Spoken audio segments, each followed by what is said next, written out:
Democrat debate. Was it not awesome? Stay tuned. We're going to talk about it.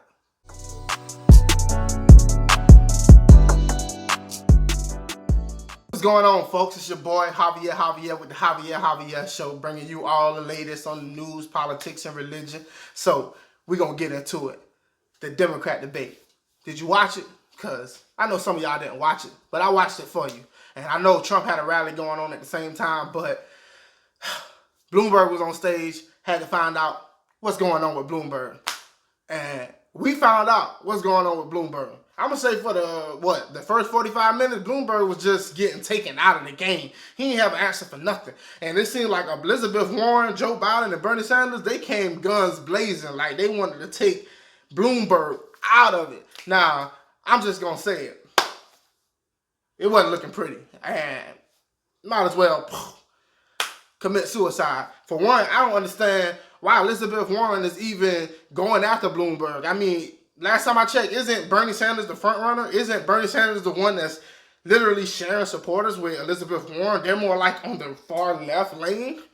If you know, explain it to me, but I don't get it. But also, Joe Biden, he was dead. Like, Joe Biden, nobody even remembers what Joe Biden was talking about last night.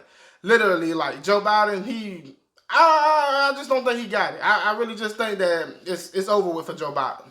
Also, for the simple fact is, Bloomberg and Sanders is literally going to be the last guy standing. And Bloomberg, just because Bloomberg's the billionaire, he going to pay his way to the end regardless. I mean, he don't need the support from anybody.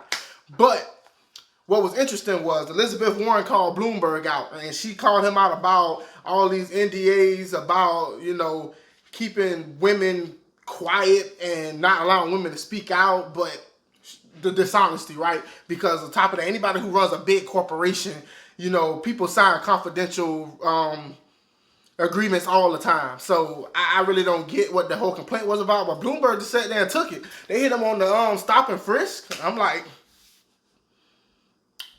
all he did was apologize. Like, all you did was apologize.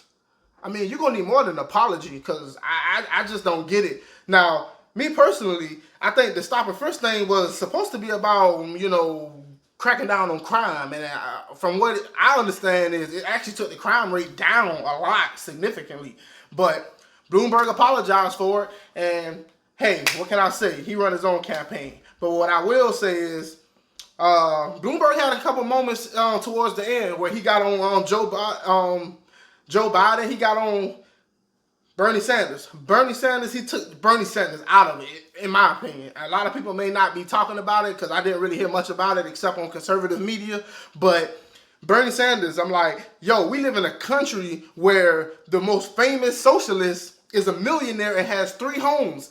And what did Bernie Sanders have to say in return?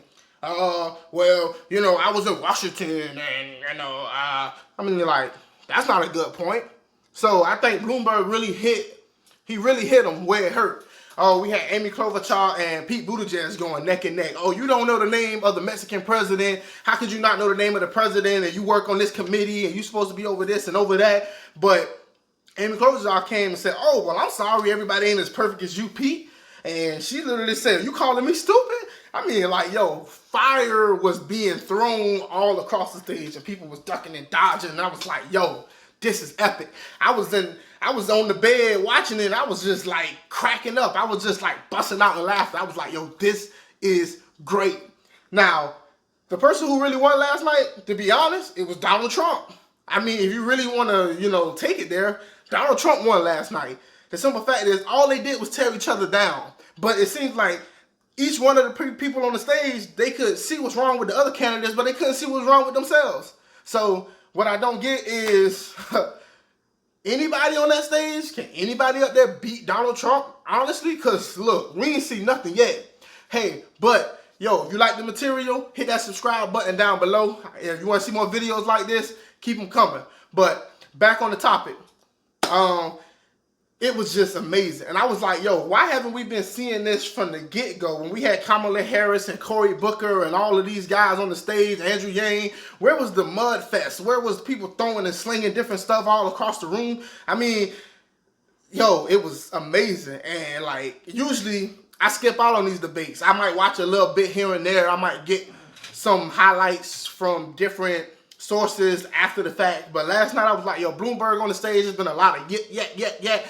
Tensions are getting high. You know, we down to a few candidates, and shoot, we start off with like 20 candidates. So, I mean, things are getting epic. So, like, if we can keep this up, I'm really feeling like, yo, things are gonna be great. Hey, Kylo. So, that's my dog. But I just think that this was awesome. I want to see more.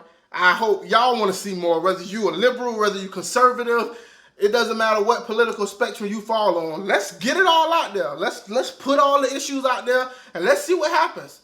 Let's go for it. So, in my opinion, great, awesome, slugfest, fights, shots being thrown.